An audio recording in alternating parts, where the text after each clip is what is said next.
Hello everyone, I am Jay, your maths mentor and welcome to the आरंभ classes. आज के इस lecture video के अंदर हम class 12th chapter number 5th continuity and differentiability को समझने वाले हैं।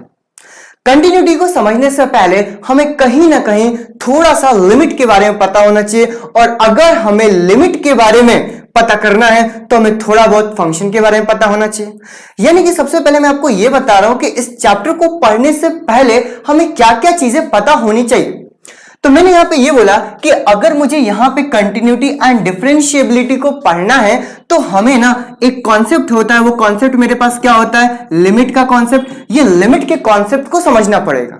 लिमिट के कॉन्सेप्ट को समझने के लिए मुझे कहीं ना कहीं फंक्शन की रिक्वायरमेंट होगी, तो हम थोड़ा सा, बहुत ही ज्यादा थोड़ा सा हम फंक्शन को समझने वाले हैं। एंड जैसे हमें लिमिट समझ में आ जाएगा उसके बाद फिर हम जाएंगे क्या, कंटिन्यूटी को समझने के लिए। इस चैप्टर के अंदर बेसिकली मुझे कंटिन्यूटी समझना है, एंड उस कंटिन्यूटी के बाद फिर हम क्या करेंगे, हम डिफरेंशिएबिलिटी को समझेंगे। यहां पे मैं लिखता हूं क्या, डिफरेंशिएबिलिटी। एक वर्ड से हम बहुत ज्यादा कंफ्यूज होते हैं कि बेसिकली डिफरेंशिएबिलिटी और डिफरेंशिएशन के ये दोनों के दोनों सेम ही है क्या, नहीं। डिफरेंशिएबिलिटी क्या होता है कि अगर किसी फंक्शन को मैं डिफरेंशिएट कर पा रहा हूं, यानी उसका लेफ्ट हैंड डेरिवेटिव और राइट हैंड डेरिवेटिव दोनों के दोनों इक्वल होते हैं, तो हम उसको क्या कहते हैं कि वो फंक्शन मेरे पास डिफरेंशिएबल है। एंड डिफरेंशिएशन करने का मतलब क्या, उस फंक्शन का डिफरेंशिएट जब मैं करता हूं तो उस प्रोसेस को हम क्या कहते हैं, डिफरेंशिएशन। आई होप आपको समझ में आएगा। अभी मैं डिफरेंशिएशन के बारे में और डिफरेंशिएबिलिटी के बारे में तो ऐसा डीप में नेक्स्ट वीडियोस के अंदर बताने वाला हूं, ठीक है। तो देखो यहां से फिर मेरे को लास्ट में क्या करना है, बहुत सारे क्वेश्चन के डिफरेंशिएशन करने हैं, और ये डिफरेंशिएशन ना बहुत ज्यादा आसान रहता है। हमने क्लास 11th के अंदर भी करके रखा और क्लास 12th के अंदर भी हम करेंगे। यानी कि इस चैप्टर के अंदर मुझे कहीं ना कहीं लिमिट के बारे में समझना है, मुझे कंटिन्यूटी के बारे में समझना है, डिफरेंशिएबिलिटी के बारे में समझना है, एंड फिर उसके बाद लास्ट में हमें क्या करना है, डिफरेंशिएशन करना है। तो स्टार्ट करते हैं, ठीक है। और आज के इस वीडियो लेक्चर के अंदर है ना, हम ये लिमिट वाले पोर्शन को समझने वाले हैं, ठीक है। चलो लिमिट को समझने से पहले थोड़ा सा फंक्शन को समझते हैं। फंक्शन के अंदर क्या समझना है, अगर मैं कभी भी आपको ये बोलता हूं कि फंक्शन आ गया है, या फिर वर्ड बोलता हूं फंक्शन, तो इसका मतलब तुम लोग ये समझना कि ये ना मैं किसी एक इक्वेशन के बारे में बोल रहा हूं जो कि कुछ ऐसा लिखा हुआ है, f of x equals to 3x square plus में 9x प्लस में 2। ये कुछ ऐसा, जरूरी नहीं कि एग्जैक्ट यही f से ही डिनोट हो। अगर मैं उसको ऐसे लिखता हूं gx इक्वल्स टू मान लेते हैं sin x, तो ये भी मेरे पास क्या होता है, एक फंक्शन होता है। अगर मैं तुम्हें बोलता हूं hx इक्वल्स टू, ध्यान से देखो मैंने ऐसे कहीं लिख दिया 2x प्लस में 3 और 9x माइनस में 5, मैंने बोला कि x इज लेस देन 5 और यहां पे x इज ग्रेटर देन और इक्वल्स टू 5। तो बेसिकली ये सारे के सारे क्या कहलाते हैं, फंक्शंस कहलाते हैं। यानी कि फंक्शन तुम्हें कुछ ऐसे देखने को मिलेंगे। बात है समझ में। जैसे मैंने बोला कि फंक्शन कुछ ऐसे देखने को मिलेंगे, तो इसी से रिलेटेड एक जरा प्रॉपर्टी और याद रखते कि अगर हमारे पास कोई सा भी फंक्शन डिफाइन करके रखा हुआ है तो उसका पक्का कुछ ना कुछ क्या होगा, ग्राफ होगा। एग्जांपल के तौर पे मैं अगर रफ ग्राफ बनाऊं तो मैंने बोला इसका भी कुछ ग्राफ होगा, ठीक है। इसका भी, ये जो मेरे पास साइन वाला फंक्शन होता है, इसका ग्राफ पता कैसा होता है, ये तो ध्यान से साइन 0 0 होता है, तो ये कुछ ऐसे ग्राफ चलता है साइन वाले का, ठीक है। इसका अगर मैं ग्राफ निकालने जाऊंगा तो ये भी ग्राफ कुछ ऐसा ही चलने वाला है, ठीक है। ये कुछ ऐसा चलने वाला है। कहने का मतलब ये है कि जब मैं वर्ड बोलता हूं फंक्शन, तो तुम्हें ये समझना है कि ये कुछ ऐसे दिया रहेगा और वो किसी ना किसी ग्राफ से रिलेटेड रहेगा, ठीक है। इस ग्राफ के अंदर ये जो मेरे पास x एक्सिस वाला पोर्शन रहता है, इसी को हम क्या कहते हैं, इसको हम डोमेन कहते हैं। और ये जो मेरे पास y एक्सिस वाला रहता है, इसको हम कहते हैं कोडोमेन। तो तुमने एक और चीज समझा होगा, कुछ रेंज होता है। तो इस फंक्शन के अंदर अगर मैं कोई वैल्यू पुट कर देता हूं, तो पुट करने के बाद जो मेरे पास आंसर आता है उसी को हम क्या कहते हैं, रेंज कहते हैं, ठीक है। फंक्शन के बारे में अभी बस इतना पता होना चाहिए, ठीक है। चलो आगे बढ़ते हैं। चलो अब हमें ये लिमिट को समझना है। लिमिट को समझने से पहले मैं तुमसे कुछ एक सवाल जवाब करना चाहूंगा। क्या सवाल जवाब है, ध्यान से देखते हैं। मैंने तुम्हें ये बोला कि अगर मैं तुम्हें बोलता हूं कि f of x equals to 4x minus में 2 दे देता हूं, ठीक है, बहुत सिंपल सा है। और मैं तुमसे ये बोलता हूं कि तुम्हें ना यहां पर f of 0 की वैल्यू कैलकुलेट करनी है। So simple. मैंने क्या बोला, 4 मल्टीप्लाई बाय 0 माइनस में 2, इधर आंसर कितना आ गया, -2। आसान है। चलो, मैंने तुम्हें ये बोला कि नहीं, अब मुझे यहाँ पे एफ ऑफ 0 नहीं चाहिए, आपने बहुत ज्यादा आसान इजीली कर लिया। मैंने बोला एफ ऑफ 1 की वैल्यू कैलकुलेट करके मुझे बताओ, तो मैंने बोला एफ ऑफ 1 कैलकुलेट करना है, तो मैंने बोल दूंगा 4 इंटू में 1 माइनस में 2, इधर सॉल्व करूंगा तो 4 माइनस में 2 इक्वल्स टू 2। बोला हमें समझ ही नहीं आ रहा, आप करवा क्या रहो, रुको जरा आएगा समझ में। देखो फिर मैंने आगे क्या क्वेश्चन पूछा, मैंने पूछा क्या कि अब मुझे बताओ एफ ऑफ 5 की वैल्यू कितनी होगी। तुम बोलोगे ये भी आसान है, मैं बोलूंगा 4 मल्टीप्लाई बाय 5 माइनस में 2, इधर हो गया 20 माइनस में 2, इधर कितना आ गया मेरे पास 18। बोले ये भी कुछ ज्यादा ही आसान पूछ लिया आपने। अब मेन क्वेश्चन ये आएगा, सुना। अब मैं तुमसे क्या क्वेश्चन पूछ रहा हूं, जरा ध्यान से देखो, ठीक है। अब मैं तुम बोल रहा हूं क्या कि तुम्हें निकालना है एफ ऑफ 4.9999। सुनते जाओ जरा कितने 9 है। मैंने तुम्हें ये बोला कि तकरीबन ना इनफाइनाइट 9 दे दिए मैंने, इनफाइनाइट। चलो एक काम करते हैं, राउंड ऑफ में ना 1000 ले लेते हैं, ठीक है, कि 4.999 सिर्फ यहां पे 1000 9 लिखे हुए हैं, बस ज्यादा नहीं है। अब कैलकुलेट करके बताओ। बोले हम कैलकुलेट तो कर लेंगे, लेकिन हमें थोड़ा सा समय लगेगा, हम पूरे एक दिन का टाइम लेंगे, पूरे 24 घंटे का, 24 घंटे के अंदर हम कैलकुलेट कर देंगे। कैलकुलेटर से नहीं करना है, ठीक है, अपने खुद के दिमाग से करना है। मल्टीप्लाई करते जाना, मल्टीप्लाई करते जाना, मल्टीप्लाई करते जाना, फिर बाद में इस 2 को तुम माइनस करोगे। अब भी डिफिकल्ट है, मुझे पता है। चलो देखो आगे बढ़ते हैं। मैंने क्या बोला, नहीं, अब तुम कैलकुलेट करोगे एफ ऑफ 5.00000 और मैंने यहां पे ढेर सारे जीरो, लास्ट में तकरीबन 999 जीरो डाले हैं मैंने, और सबसे लास्ट में क्या कर डाल दिया मैंने 1। अब कैलकुलेट करके बताओ। मल्टीप्लाई करते करते करते करते ना तुम्हारी जिंदगी बीत जाएगी, लेकिन नहीं होगा। फिर तुम मुझसे बोलोगे कि काम करो, आप इतना दिमाग क्यों लगा रहे हो, ठीक है। अगर हमें यहां पे एफ ऑफ 4.99999 दे के रखा हुआ है ऑलरेडी, तो अब ऐसा क्यों नहीं करते कि अप्रोक्सीमेटली 5 के ऊपर निकाल देते। समझ में? अगर यहां पे एफ ऑफ 5.0000 इनफाइनाइट 0 और लास्ट में 1 दे के रखा हुआ है, तो 0.000 से कुछ खास फर्क पड़ने नहीं वाला। तो अगर हम चाहें तो उसको एलिमिनेट कर सकते हैं। तो आप एक काम करो, यहां पर भी अप्रोक्सीमेटली 5 के ऊपर अपना आंसर निकाल दो। क्या इजीली यहां पर भी अप्रोक्सीमेटली 5 पे निकाल सकते हो? क्या यहां पर भी अप्रोक्सीमेटली 5 पे निकाल सकते हो? और जो आंसर आएगा उस आंसर के अंदर कुछ खास चेंजेस होगा नहीं। बात ही समझ में? आगे चलते। तो मैंने यहां पे क्या बोल रहा हूं कि मैंने यहां पे एक लाइन ड्रॉ कर रहा हूं। मैंने यहां पे एक लाइन ड्रॉ किया, एंड लाइन ड्रॉ करके मैंने बोला कि देखो भाई ये x इक्वल्स टू 5 दे के रखा हुआ है।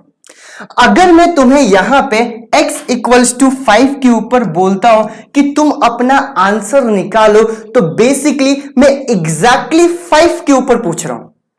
लेकिन अगर मैं बोलता हूं f ऑफ 5.000001, तो मैं निकाल यहां पर भी 5 के ऊपर ही रहा हूं, लेकिन मैं अप्रोक्सीमेट वैल्यू निकाल रहा हूं। अगर मैं तुम्हें बोल रहा हूं कि 4.9999 पे निकालो क्या, तो यहां पर भी मैं 5 के ऊपर ही आंसर निकालूंगा, लेकिन यहां पर भी अप्रोक्सीमेशन निकल रहा है। अब मैंने क्या बोला, ये वैल्यू क्या यहां से हल्की सी आगे है, और ये वाली वैल्यू क्या यहां से हल्की सी छोटी है, और यही हल्की सी आगे वाली वैल्यू को और हल्की सी पीछे वाली वैल्यू को हम राइट हैंड लिमिट और लेफ्ट हैंड लिमिट कहते हैं। यानी ये मेरे पास क्या हो गया, राइट हैंड लिमिट, और ये मेरे पास क्या हो गया, लेफ्ट हैंड लिमिट। समझ में आया? थोड़ा सा और इसका डिनोशन बताता हूं। ये जो मेरे पास राइट हैंड लिमिट की x की जो वैल्यू है, ठीक है, देखो इधर लिख रहा हूं ना, क्या मैं इसको ऐसे लिख सकता हूं, x इक्वल्स टू 5 प्लस, है ना, जो 5.000 था उसको मैं क्या कर रहा हूं, 5 प्लस 0.0000 इनफाइनाइट 0, लास्ट में कितना हो गया 1। वैसे ही यहां पे जो लेफ्ट हैंड लिमिट देके रखा हुआ है, इसको मैं ऐसे लिख सकता हूं, x इक्वल्स टू 5 माइनस, समझना ध्यान से ना, यहां पे 999 नहीं होगा, माइनस कर रहा हूं मैं, तो कितना हो जाएगा 5 माइनस 0.000001, माइनस कर रहा हूं ना यहां पे, समझो ध्यान से, 9 नहीं आएगा। तो मैंने यहां पे क्या बोला कि 5 से हल्की सी बड़ी वैल्यू, 5 से हल्की सी छोटी वैल्यू। इसी 5 के हल्की सी बड़ी वैल्यू के लिए और इसी 5 से हल्की सी छोटी वैल्यू के लिए जब मैं अप्रोक्सीमेशन निकालता हूं, तो उसी को हम क्या कहते हैं, लिमिट कहते हैं। यानी लिमिट इक्वल्स टू अप्रोक्सीमेशन। मैं सामने वाले को बताऊंगा कैसे कि मैं अप्रोक्सीमेट निकाल रहा हूं। मैं बोलूंगा कि सामने वाले को आगे लिमिट लगा दूंगा, इसी से वो ऑटोमेटिक समझ जाए कि हाँ भैया मैं अप्रोक्सीमेशन निकाल रहा हूं। ठीक है, चलो फाइनली थोड़ा सा आगे चलते हैं। मैं तुम्हें यह कहना चाह रहा हूं कि अगर मेरे पास यहां पर एक वैल्यू है x इक्वल्स टू ए, समझो ध्यान से ना, मैंने बोला कि यहां पे एक वैल्यू देके रखो x इक्वल्स टू ए, यहां से अगर मैं हल्का सा आगे जाता हूं, ठीक है, तो मैं बोलता हूं a प्लस में h, और वो जो h है ना वो सबसे ज्यादा छोटी वैल्यू है, h इतनी ज्यादा छोटी वैल्यू है कि मैं अप्रोक्सीमेटली जीरो के इक्वल मान सकता हूं। बोले फिर से समझाओ, समझ नहीं आया बात। देखो a से हल्का सा बड़ा ले रहा हूं, पीछे जो मैंने बताया था यहां पे देखो ध्यान से, आगे चलते हैं, कहां, ये a से हल्का सा बड़ा ले रहा हूं, यहां पे देखो, यहां पे क्या 5 से हल्का सा बड़ा लिया था, हल्का सा कितना बड़ा लिया था 0.000001, ठीक है, आगे चलते हैं। तो इसीलिए मैंने यहां पर क्या लिखा है, a प्लस में a से हल्की सी बड़ी वैल्यू। डन, अभी समझ में।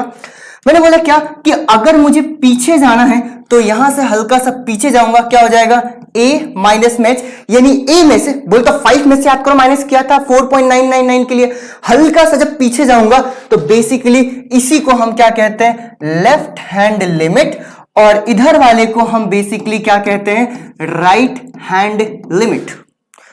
मतलब मैं अप्रोक्सीमेट वैल्यू निकालने को ही बेसिकली क्या कहता हूं, लिमिट कहता हूं। चलो फिर मैंने क्या बोला कि अगर मेरे पास f ऑफ a निकाल रहा हूं, डायरेक्टली f ऑफ a के अंदर वैल्यू पुट कर रहा हूं और यहां पे मैं वैल्यू निकाल रहा हूं, तो इसी को क्या कहते हैं, एग्जैक्ट वैल्यू निकालना। लेकिन अगर मैं अप्रोक्सीमेट वैल्यू निकाल रहा हूं तो इसको लिखने का तरीका मेरे पास अलग रहता है। क्या होता है, तो मैं उसको निकालने के लिए मैं यहां पे बोल देता हूं क्या कि भैया हम ना डायरेक्टली सिर्फ और सिर्फ लिमिट की वैल्यू कैलकुलेट कर रहे हैं, तो मैं क्या बोलूंगा, लिमिट, सुन यहां से, limit x tends to a f of x, और फिर ये a की वैल्यू उठा के पुट करूंगा और अपना आंसर निकालूंगा। मतलब ये जो limit x tends to a है ना, ये हमें ये बताता है कि हम ना एग्जैक्टली a के ऊपर अपना आंसर नहीं निकाल रहे, हम a से या तो हल्की सी बड़ी वैल्यू पे निकाल रहे हैं या तो फिर a से हल्की सी छोटी वैल्यू के ऊपर निकाल रहे हैं। बोला अभी भी हमारे पास कंफ्यूजन रहेगा कि अगर मैं यहां पे मान लेता हूं, लिख देता हूं, देखो समझाने के लिए मैंने तुम्हें ये बोला कि मैंने बोला लिमिट x टेंड्स टू 7, तो ये तो हमारे पास समझ में आ गया है, क्या आ गया है कि हम ना 7 के ऊपर तो अपना आंसर नहीं निकाल रहे हैं, या तो 7 से हल्का सा बड़ा निकाल रहे हैं या तो 7 से हल्का सा छोटा निकाल रहे हैं, ठीक है। बोले समझ नहीं आ रहा है आगे जा रहे हैं कि पीछे जा रहे हैं, तो अगर समझ में नहीं आ रहा है कि आगे जा रहे हैं कि पीछे जा रहे हैं, तो उसी के लिए हम एक और साइन कन्वेंशन का इस्तेमाल करते हैं। अगर मैं यहां पे 7 के पावर में ऐसे माइनस लगा देता हूं, इसका मतलब ये होता है कि 7 से हल्की सी छोटी वैल्यू पे है, और अगर मैं यहां पे प्लस लगा देता हूं तो यानी कि 7 से हल्की सी बड़ी वैल्यू का। इस माइनस और इस प्लस का कोई खास सेंस नहीं होता है एज एन मैथमेटिक्स, बस ये डिनोट करता है कि या तो मैं हल्का सा बड़ा हूं या तो फिर हल्का सा छोटा हूं। फिर से बोलता हूं, अगर मैं नेगेटिव बोलता हूं 7 नेगेटिव मतलब 7 से हल्की सी छोटी वैल्यू, मतलब कितना होगा 6.99999 ऐसा कुछ होगा। फिर मैंने क्या बोला कि अगर मैं यहां पे प्लस लगा देता हूं, इसका मतलब क्या हुआ कि 7 से हल्की सी बड़ी वैल्यू 7.00001, और वो हल्की सी बड़ी हल्की सी छोटी कितना है, अप्रोक्सीमेटली 0 के इक्वल। चलो फाइनली लिखते हैं अपन, ठीक है। रफ कर रहा हूं मैं इधर, देखो इसको भी रफ कर देते हैं, ठीक है। ये भी चलो फाइनली। अब मैं तुम्हें क्या बोल रहा हूं कि यानी कि अगर मैं यहां पर लेफ्ट हैंड लिमिट कैलकुलेट करना चाहता हूं तो क्या मैं इसको कुछ ऐसे लिखूंगा, limit x tends to a negative. a negative क्या शो करेगा, a से हल्की सी छोटी वैल्यू। यहां पे क्या हो गया मेरे पास f ऑफ x, यानी कि हम फंक्शन की वैल्यू कैलकुलेट कर रहे हैं। चल आगे बढ़ते हैं। फिर मैं यहां पे क्या बोलूंगा कि जरा ध्यान से अगर मैं देखूं, थोड़ा सा ध्यान से अगर मैं देखूं, तो यहां पे x इक्वल्स टू a के ऊपर हम अपना आंसर निकाल रहे हैं क्या, आंसर है नहीं, a के ऊपर आंसर नहीं निकाल रहे हैं, a से हल्की सी छोटी वैल्यू पे निकाल रहे हैं। बोले वो छोटी वैल्यू कितनी है, तो मैंने बोला x equals to a minus h के ऊपर निकाल। देखो यहाँ पे x इक्वल्स टू a लिखा है, लेकिन a के ऊपर नहीं निकाल रहे हैं, हम किसके ऊपर निकाल रहे हैं, देखो यहां से, यहाँ पे a माइनस h के ऊपर निकाल रहे हैं, ठीक है। इतना समझ में। हमने ये बोला कि अगर x की वैल्यू a है, a नेगेटिव मत बोला, नेगेटिव तो बस शो कर रहा है कि लेफ्ट हैंड लिमिट है। अगर x की वैल्यू a है तो अगर मैं यहाँ पे a पुट करूंगा तो a equals to a minus में h, माइनस एच को इधर लेके आऊंगा तो एच इक्वल्स टू क्या मेरे पास ए माइनस ए हो जाएगा, ये ए उधर गया और ये ए और ए माइनस कैंसिल हो गया तो एच की वैल्यू क्या होगी मेरे पास 0।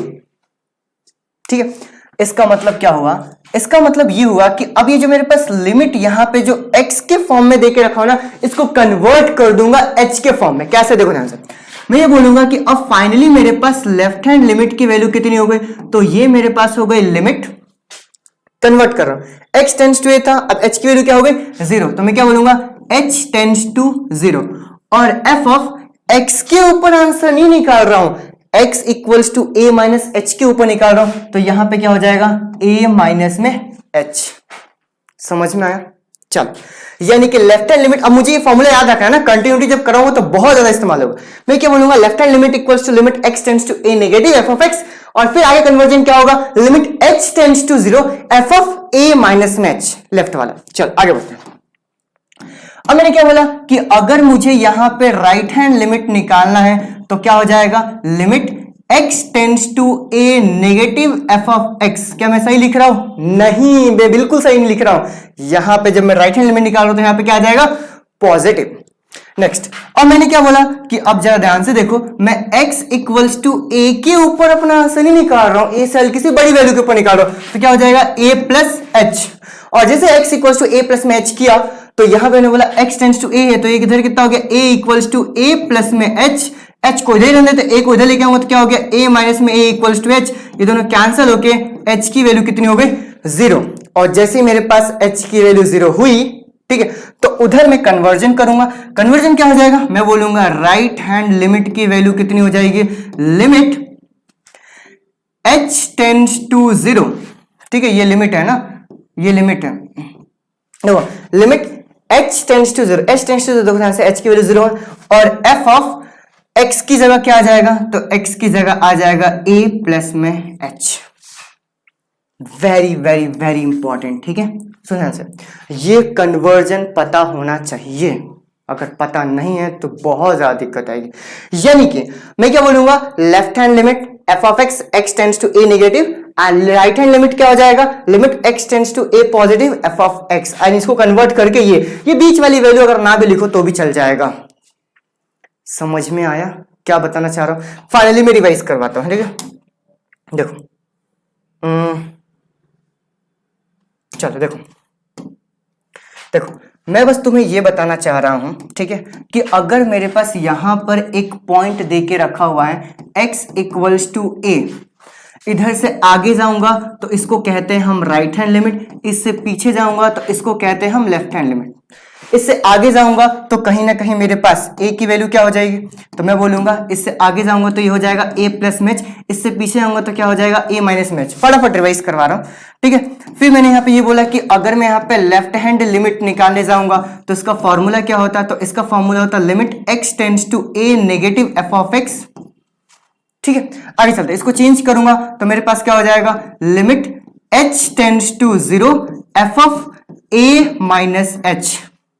ये याद रखना है, ये याद रखना है ना, वो कैसे आए हुए मैंने बता दिया। आगे चलते हैं, फिर मैंने क्या बोला कि अगर मुझे यहाँ पे राइट हैंड लिमिट निकालना है तो यहाँ पे क्या लिखूंगा कि right hand limit equals to limit h tends to, नहीं यहाँ पे क्या आएगा x ना, पहले x आएगा फिर बाद में हम लेके आएंगे क्या h। चलो देखो, तो मैंने यहाँ पे क्या बोला कि मेरे पास ये हो गया limit x tends to a positive f of x, फिर इसका जब मैं कन्वर्जन करूंगा तो क्या आ जाएगा, लिमिट h टेंड्स टू 0, बोलते जाओ f ऑफ कितना हो जाएगा a प्लस h। ये चीजें याद रखनी है, ठीक है। चलो ऊपर चलते हैं, यानी फाइनली बस मैं एक लाइन के अंदर समअप करूंगा, ठीक है, जो हम क्लास 11th के अंदर करते थे। क्या करते थे कि अगर कभी भी मेरे पास left hand limit equals to right hand limit होता है, मतलब ये वैल्यू अगर दोनों के दोनों इक्वल हो जाती है, तो मैं क्या बोलूंगा कि मेरे पास लिमिट एग्जिस्ट करता है।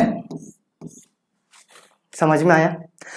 अगर ये समझ नहीं आया ना तो इसको वापस से रिवाइंड करके 2-3 बार देखो, क्योंकि अगर ये समझने आया ना तो कंटिन्यूटी नहीं आएगी, क्योंकि कंटिन्यूटी में डायरेक्टली क्या होगा पता है कि left hand limit equals to right hand limit, और एग्जैक्टली फंक्शन की वैल्यू अगर तीनों की तीनों इक्वल होगी तो फंक्शन क्या होगा, कंटिन्यूअस होगा। यानी कि हम अगले वीडियो लेक्चर के अंदर हम इसी कंटिन्यूटी को समझने वाले हैं। ठीक है, अगला टॉपिक क्या होगा, अगला टॉपिक होगा कंटिन्यूटी क्या होता है। आई होप आपको समझ में आया होगा, और अगर इतना समझ में आ गया है तो नीचे सब्सक्राइब बटन होगा, साइड में बेल बटन होगा, ठीक है, उसको क्लिक कर रहे हैं दोनों को, ठीक है, और सब्सक्राइब कर लेना ताकि अगली जब वीडियो आए तो आपको प्रॉपर तरीके से नोटिफिकेशन मिल पाए और आपकी तैयारी में हेल्प हो पाए। आई होप आपको समझ में आया होगा। Thank you so much.